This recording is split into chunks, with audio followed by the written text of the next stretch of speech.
All right, let's Yeah. hear. What's the breaking news? Yeah, this is some pretty vital information that's being reported. Just really quick to set it up.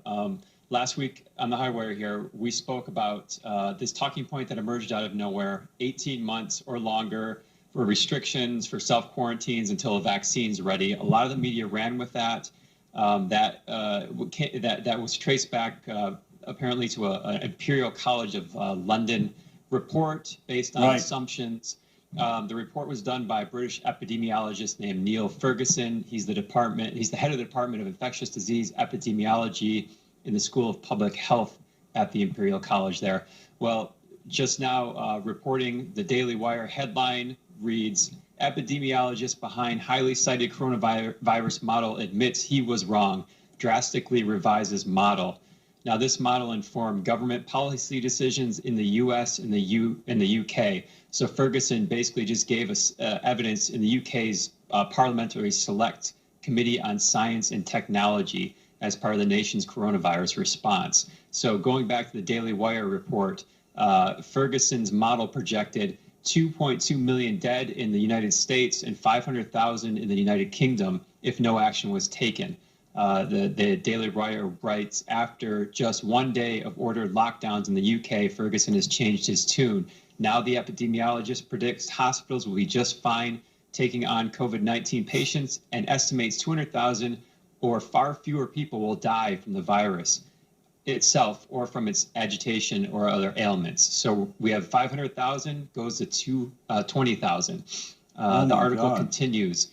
It talks about an author and former New York Times reporter, Alex Bernison. He says, quote, this is a remarkable turn from Neil Ferguson, who led the Imperial College authors, who warned of 500,000 UK deaths, and who has now himself tested positive for COVID, stated Bernison.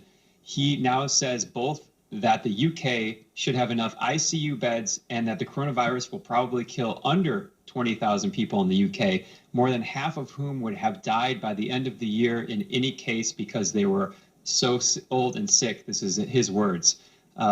Now, what's interesting here, the Daily Wire writes that just days before Ferguson's about face, Oxford epidemiologist Sunitra Gupta criticized him, saying, quote, I am surprised that there has been such unqualified acceptance of the imperial model.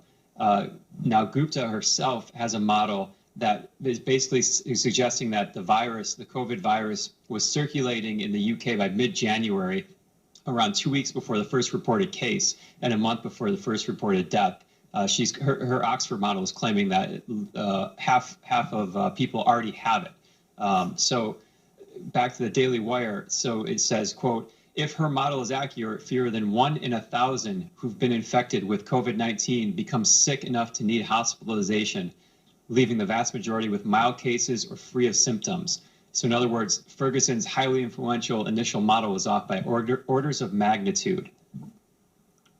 I am nothing short of speechless right now. I mean, part of me is not surprised because this is what we've been looking at, but you always have that question in your mind, right? I'm looking at every model. We're showing everyone on the High Wire, everyone and everywhere that people are looking, and we're coming to the conclusions that many of the scientists we showed you today, but one of the lead scientists has been telling us that this dire outcome is now absolutely shifting his tune. 20,000, I am sure it relates to the numbers we are used to in America. That makes this no worse than any other flu, which means, I mean, should we all be jumping up and down? I feel like people should be charging out in the streets and screaming, hooray, it's over, it's over. This thing really was either a hoax or a fraud or one of the biggest mistakes the medical establishment has ever made.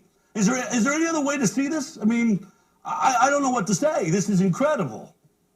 Well, I was doing some further research while I was on standby, and the newscientist.com reported that Ferguson also acknowledged that it was impractical to keep the UK in lockdown for so long because of the impact on the economy. His quote was, we'll be paying for this year for decades to come.